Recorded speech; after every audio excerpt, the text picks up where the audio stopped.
Thiruvananthapuram Karyavattom ക്യാമ്പസിലെ water ടാങ്കിൽ കണ്ടെത്തിയ അസ്ഥികൂടം പുരുഷന്റേതാണ് എന്ന് പോലീസ്. ഷർട്ടും പാന്റും വാട്ടർ ടാങ്കിൽ നിന്ന് തന്നെ ലഭിച്ചു. വിഷയത്തിൽ കഴക്കൂട്ടം പോലീസ് അസ്വാഭാവിക മരണത്തിന് കേസെടുത്തു. വിവരങ്ങൾ ഷിജോ കുര്യൻ നൽകും. ഷിജോ, എത്ര പഴക്കമുണ്ടാകും ഈ അസ്ഥികൂടത്തിന്? വർഷത്തിലധികം പഴക്കമുണ്ട് ഈ അസ്ഥികൂടത്തിന് എന്നുള്ള വിവരമാണ് നമുക്കിപ്പോൾ പോലീസിൽ നിന്നും ഫോറൻസിക് വിഭാഗത്തിൽ നിന്നും അറിയാൻ കഴിയുന്നത്. എന്തായാലും ഇപ്പോൾ അസ്ഥികൂടം ഈ വാട്ടർ ടാങ്കിൽ നിന്ന് പുറത്തേക്ക് എടുത്തിട്ടുണ്ട്.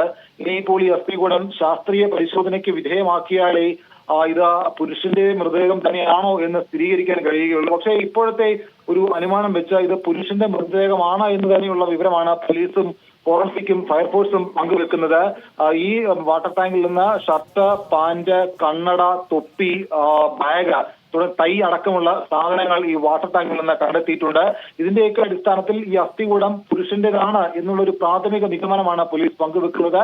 ഏതാണ്ട് ഒരു വർഷത്തിലധികം പഴക്കം ഈ അസ്ഥികൂടത്തിനുണ്ട് എന്നുള്ള കാര്യം കൂടി പോലീസ് പറയുന്നുണ്ട്. എന്തായാലും ഈ ഉപയോഗശൂന്യമായി കിടക്കുന്ന വാട്ടർ ടാങ്ക് പൊളിച്ചു മാറ്റാൻ വാട്ടർ അതോറിറ്റിക്ക് നിർദ്ദേശം നൽകാൻ ഫയർഫോഴ്സ് തീരുമാനിച്ചിട്ടുണ്ട്. കഴക്കൂട്ടം പോലീസ് ഈ അസ്ഥികൂടം കണ്ടെത്തിയ സംഭവത്തിൽ അസ്വാഭാവിക മരണത്തിന് കേസെടുത്ത് അന്വേഷണം ആരംഭിക്കുകയാണ്. എന്തായാലും ഈ സംഭവത്തെ വലിയ ഗൗരവത്തോടുകൂടി തന്നെയാണ് കാണുന്നത്. ഒരു ക്യാമ്പസിനുള്ളിലെ വാട്ടർ ടാങ്കിലാണ് ഇത്തരത്തിൽ ഒരു അസ്ഥികൂടം കണ്ടെത്തുന്നത്. ഈ അസ്ഥികൂടം കണ്ടെത്തിയതിന് പിന്നാലെ വിശദമായി നടത്തിയ പരിശോധനയിൽ ഈ അസ്ഥികൂടത്തിന് സമീപത്ത് നിന്ന് ഷർട്ടും പാന്റും ബാഗും കണ്ണടയും ടൈയും അടക്കമുള്ള സാധനങ്ങൾ കൂടി കണ്ടെത്തുന്നു. അപ്പോൾ സ്വാഭാവികമായിട്ടും ഇതുമായി ബന്ധപ്പെട്ടുണ്ടാകുന്ന ദുരൂഹതകൾ പരിഹരിക്കേണ്ടതുണ്ട്. അതുകൊണ്ട് വിശദമായ പരിശോധനയ്ക്കും ശാസ്ത്രീയമായിട്ടുള്ള പരിശോധനയ്ക്കാണ് ആദ്യം പോലീസ് മുതിരുന്നത്. ഈ അസ്ഥികൂടം ശാസ്ത്രീയ പരിശോധനയ്ക്ക് വിധേയമാക്കിയതിനു ശേഷം കൂടുതൽ വിവരങ്ങൾ പങ്കുവെക്കാമെന്നാണ് പോലീസ് അറിയിക്കുന്നത്.